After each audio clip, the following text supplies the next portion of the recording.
नमस्कार दोस्तों, स्वागत है आपका आपके channel talks on cooking oil by PK पे। तो चलते हैं आज की वीडियो पे, देखते हैं क्या है मार्केट आउटलुक।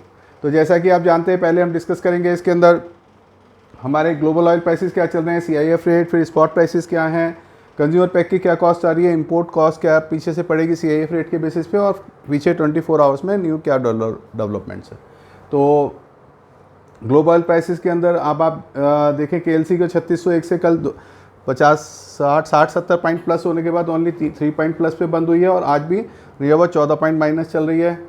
सी बॉट की बात करें तो कल भी 50-60 पॉइंट माइनस था, लेकिन बंद होते होते वो नियर अबाउट 1.30 माइनस बंद हुआ है, और अभी भी 60 पॉइंट माइनस चल रहा है। बेसिस की बात करें तो वो 1500 के करीब चल रहे हैं, अब 1500 के करीब। अब बात करते हैं CNF प्राइसेस के अंदर। CNF प्राइसेस में आज जैसे KLC कल भी डाउन रही और आज सुबह भी डाउन थी, तो उसके हिसाब से ओलिन 840, पाम भी, CPOP 850, डिगम सोया 940 और 890 सन ऑयल बोला जा रहा है। तो नियर अबाउट 10 से 15 डॉलर के करीब की नियर इसमें कम चल रही है। सुबह आपको यहाँ पे बता देता हूँ 840 में सुबह ट्रेड भी हुए थे, थोड़े बहुत काम 840 के अंदर हुए हैं। फिर अब उसके बाद जो सेलर है वो 850 बोल रहा है, तो अगर मार्केट थोड़ा सा भी और डाउन जाता है तो 840 में फिर काम हो सकता है। तो जो आपने KLC में एक बार डाउन के बाद जो जंप देखा है, वो मैं आपको फिर वो समझा देता हूँ। जैसे कि यहाँ पे 840 में काम हुआ है और देशों में काम हुआ होगा 840 में, तो लोग KLC कवर करते हैं, इसलिए KLC दोबारा बढ़ती है। तो ऐसा नहीं है कि कोई KLC में तेज़ी आई है या KLC कोई बढ़ रही है या हमारा कोई स्टॉक कम हो गया, तो वो उसी का छोटा छोटा रिफ्लेक्शन हम मार्केट पर भी देखते रहते हैं कि KLC जब आप आती है तो थोड़ा सा इंडिया में 840 में काम हुआ, वो वहाँ पर KLC बाई बैक हुई है। अब बात करते हैं हमारे स्पॉट प्राइसेस के अंदर। तो स्पॉट प्राइसेस सेम मस्टर्ड का 102 रुपये ही बना हुआ है। सोया रिफाइंड के अंदर 1 रुपये डाउन है 85.5, कांदला के अंदर 80 रुपये बोल रहे हैं, ओलिन का, सन ऑयल 85.5, कॉटन के अंदर 1.5 रुपये के करीब डाउन है 1 रुपये 50 पैसा 83.50, और राइस ब्रान 83.50, ग्राउंड नट 160, और मस्टर्ड के अंदर 575 5875 बोला जा रहा है। मस्टर्ड में जो मैंने बताया था आपको, दुर्गा पूजा की डिमांड रहती है, तो और थोड़ा सा उसके अंदर जो केक है वहाँ पे पीछे 3100 तक चला गया था, फिर उसके बाद 2900 आ गया, फिर कल 2950-75 के रेट थे स्पॉट के प्राइसेस, तो उसकी वजह से भी थोड़ा 50-75 केक में दोबारा से तेज़ी आई है। उसकी वजह से भी थोड़ा मस्टर्ड के सीड के अंदर रेट अब देखा जा रहा है, जबकि सी ऑयल का रेट सेम ही चल रहा है। अब बात समझते हैं कि हमारा पीछे से क्या पैरिटी आ रही है। कंज्यूमर पैक के हिसाब से 80 रुपये, ओलिन के हिसाब से हमारा 1447 15 kg टीन पड़ रहा है, सोया रिफाइंड हमारा 1534 का पड़ रहा है, कच्ची घानी 1773 का पड़ रहा है। इसमें हमने 2 रुपये टीन के डिपो खर्चे फ्रेट लिए हुए हैं। ये दिल्ली, हरियाणा, यूपी के रेट होते हैं। राजस्थान के लिए 15 और MP गुजरात के लिए हम 25 रुपये इनमें घटा सकते हैं। अगर ट्रॉला लेंगे तो ये 2 रुपये किलो आपको सस्ता पड़ जाता है। अब बात करते हैं import cost on today CIF rate क्या आ रही है। तो हमारा जैसे 840 में काम हुआ है, तो वो उसी हिसाब से 3465 रिंगिट पे वहाँ पे काम हुए थे, और अब कोटिंग हो रही है 850 की, तो 3510 रिंगिट के हिसाब से कोटिंग हो रही है। और जो अब हमारा रेट चल रहा है, हमारा रिंगिट का जो रेट चल रहा है हमारा 3590 चल रहा है। तो 3590 के सामने 3510 रिंगिट पे वहाँ पे अभी भी सेलर बना हुआ है। तो ये हमारे 3590 जो रिंगिट है ये दिसंबर के हैं। अगर हम अभी की बात करेंगे तो 50-60 रिंगिट कम हो जाते हैं। उस हिसाब से मैंने बताया KLC टोटल इसके पैरेलल चलती है। अगर KLC में ज़्यादा डाउन आता है, वहाँ लोग अगर इंडिया से बाइंग जाती है तो वो वहाँ पे परचेज़ करते हैं, उस हिसाब से बढ़ जाता है। तो ये धीरे धीरे आप इस चीज़ को समझ के चलें। और ये CBOT टोटल बेसिस पॉइंट के ऊपर चलता है, जैसे 5350 के करीब चल रहा है अगर आज वहाँ पे, और यहाँ 3900 के हिसाब से कोटिंग हो रही है। तो नहीं बस 14.50 का हमारा बेसिस पॉइंट कम है। इसकी वजह से हमारी 39 के हिसाब से जो कॉस्टिंग आ रही है 87 रुपीज़ आ रही है। और यहाँ पे जो माल बिक रहा है वो हमारा बिक रहा है 85 में बिक रहा है, वो 913 के हिसाब से बिक रहा है। उसके हिसाब से हमारा बेसिस पॉइंट 3780 आता है। अब बात करते हैं पीछे 24 आवर्स में हमारा क्या क्या डेवलपमेंट है। एक तो सोया सीड के जो रेट्स हैं वो काफ़ी नियर टू MSP आ गए हैं। सोया सीड काफ़ी अराइवल्स बढ़ी हुई हैं, तो उस हिसाब से मार्केट पे प्रेशर है। और जो इंपोर्ट ऑयल के अंदर पैरिटी जो है, यहाँ से बाइंग बहुत कम जा रही है। चाइना का अपना ऑयल आ गया है, इंडिया का अपना सीड आ गया, अमेरिका का जो मेजर कंपनी है, मेजर कंट्रीज़ हैं, वो अपनी अपनी प्रोडक्शन खुद आ गई है, तो उसके हिसाब से परचेजिंग बाहर कम जा रही है। और इंडिया के अंदर लो डिमांड है, इसलिए अपने जो हमारी थोड़ी बहुत परचेजिंग हो रही है सन ऑयल की हो रही है, क्योंकि वो सस्ता भी है सोया से, और सोया के अंदर अपना ऑयल हमारा बन रहा है। मस्टर्ड की सप्लाई थोड़ी सी इंक्रीज़ हुई है, 4 लाख बोरी के करीब आई है मस्टर्ड की आज 4 लाख। तो जो है फर्म जो रेट्स हैं, जैसे हमारा मैंने बताया केक के रेट भी बढ़ गए हैं, तो उसके हिसाब से, और जो फार्मर्स को ये लग रहा था कि बहुत ज़्यादा रेट, हम 60,000 रुपये के अंदर भी उन्होंने पीछे सेल नहीं करा था। जयपुर कंडीशन की मैं जो बात कर रहा हूँ, आज 58,000 के अंदर वो माल ला रहे हैं वो। तो उनको उम्मीद थी कि दिवाली के ऊपर दशहरे पे यहाँ रेट बढ़ेंगे, तो उस हिसाब से रेट का उनको बेनिफिट नहीं मिला है ऑयल मार्केट टोटल घटने की वजह से। मस्टर्ड केक का मैंने आपको बता ही दिया, 3100 के बाद 2900, अभी 2975 चल रहा है केक का रेट। इजराइल और हमास के बारे में कॉन्फ्लिक्ट का जो कई जनों का सवाल भी आ रहा था, कई जने पूछना भी चाह रहे थे कि एडिबल ऑयल पे क्या इम्फेक्ट पड़ेगा। तो ऐसा है कि अगर आपस में इजराइल हमास में ही मामला निपट जाता है तो कोई नहीं आएगा। अगर कोई ये चीज़ और कंट्रीज़ भी इसमें इन्वॉल्व हो जाती हैं तो ट्रांसपोर्टेशन डिस्टर्बेंस और कई चीज़ें बीच में इन्वॉल्व हो सकती हैं, तो ही बाज़ार में फ़र्क पड़ेगा। क्योंकि इन देशों में, इजराइल में और वो गाज़ा पट्टी जहाँ है, वहाँ पे कोई भी ऑयल की प्रोडक्शन नहीं होती, वो सारी एडिबल ऑयल की जगह क्रूड ऑयल बनाते हैं, and crude oil supplier country है। क्रूड ऑयल में थोड़ा बहुत इम्पैक्ट आया था, लेकिन वो भी इतना मार्जिनली था क्योंकि पूरी डिपेंडेबिलिटी इन कंट्रीज़ पे नहीं है। तो 3-4% बढ़ा उसको शॉर्ट टाइम के लिए बढ़ाए, तो उसका एडिबल ऑयल मार्केट पे कोई बड़ा इम्पैक्ट नहीं आएगा।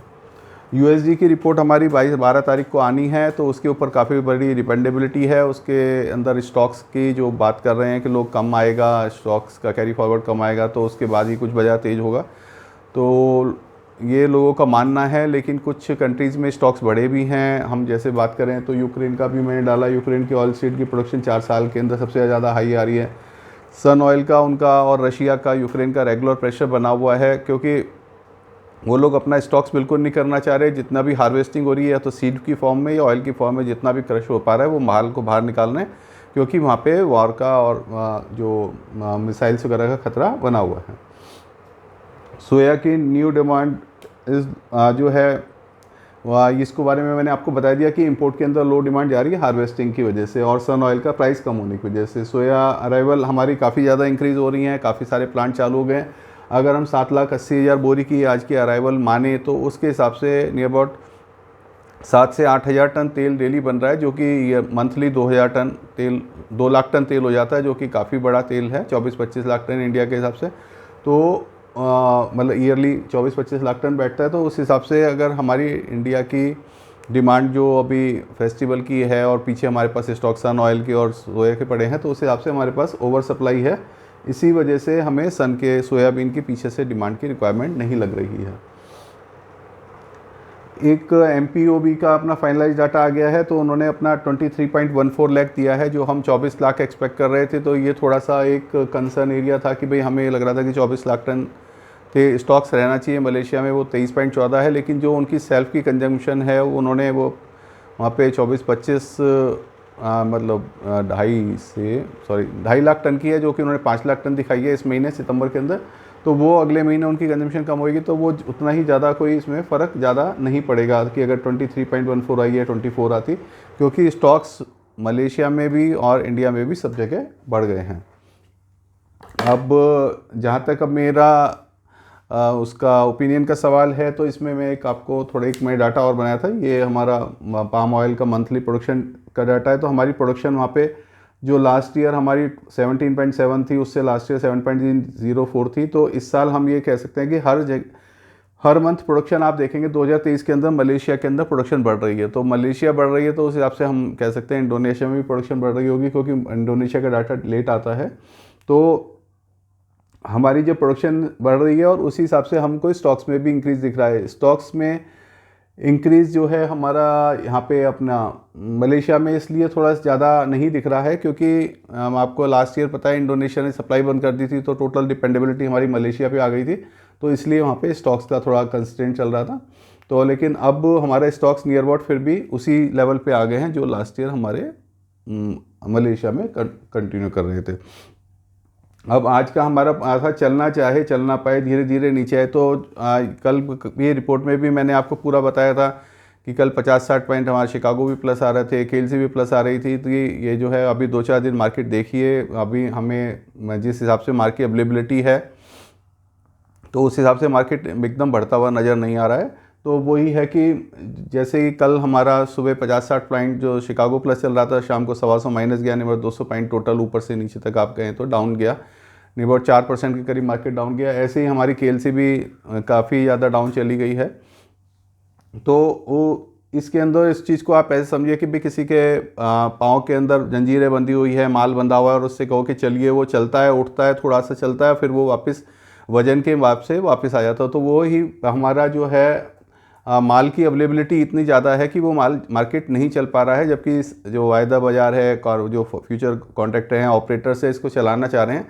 लेकिन जो सेलर है, जैसे ही मार्केट ऊपर जाता है तो उसके ऊपर सेलिंग आ जाती है और फिर उसको मार्केट को नीचे आना पड़ता है, क्योंकि फिजिकल स्टॉक्स ज़्यादा हैं, लोग उसमें अंदर अपना हेज करना शुरू कर देते हैं। तो इसी चीज़ को देखते हुए मैं अभी जो है थोड़ा सा रुक के काम करने की ज़रूरत है। मैं फेस्टिवल का टाइम है, मार्केट में डिमांड भी अच्छी है, काम भी अच्छे हो रहे हैं, तो मैं ये नहीं कहूँगा कि आप काम बिल्कुल ना करें, काम करें, लेकिन अपना लिमिटेड जितना 2 दिन 4 दिन का माल की रिक्वायरमेंट है उस हिसाब से ही लेते रहें, काम करते रहें। कोई मोटर लॉन्ग टर्म के कॉन्ट्रैक्ट ना करें, कोई बड़े 5, 7, 8 दिन के कॉन्ट्रैक्ट ना करें, क्योंकि अभी हमें मार्केट में थोड़ा डाइसीनेस नज़र आ रही है। केएलसी में भी जो टेम्परेरी आज तेज़ी दिखी, या मतलब थोड़ा सा कवरेज दिखी जो 50-60 पॉइंट से 10-15 रह गई है, वो उसी वजह से है कि जो हमने 840 में थोड़ी सी इंडिया से बाइंग गई है, तो जो 840 में बाइंग गई है उस हिसाब से हमारी कॉस्टिंग 79.20 आ रही है, जबकि बाज़ार में 80 के करीब बिक रहा है। तो लेकिन अब हम ये कह सकते हैं कि जो हमारे यहाँ नया माल आ रहा है या नई कॉस्टिंग आ रही है, इससे सस्ता बाज़ार के अंदर नहीं बिकेगा। तो हमारे पास एक लेवल है कि भाई 840 के हिसाब से आज बाइंग हुई है, 79.50 80 रुपीज़ के हिसाब से माल मिल रहा है, तो आपको कंफर्टेबल है और उस हिसाब से थोड़ा बहुत माल लेते रहें। लेकिन ये कहें कि 840 से कल 820 नहीं बिकेगा, तो वो बिक भी सकता है। केएलसी हमारी 3500 चल रही है, वो 3400 नहीं जाएगी या 3300 नहीं जाएगी, वो जा सकती है। तो वो चीज़ अपने दिमाग में रखें, तो और उस हिसाब से लॉन्ग टर्म काम ना करें। तो इसी के साथ मैं अपनी वीडियो को ख़त्म करता हूँ। मिलते हैं फिर कल की वीडियो में, बताते हैं क्या है मार्केट का हाल। Thank you.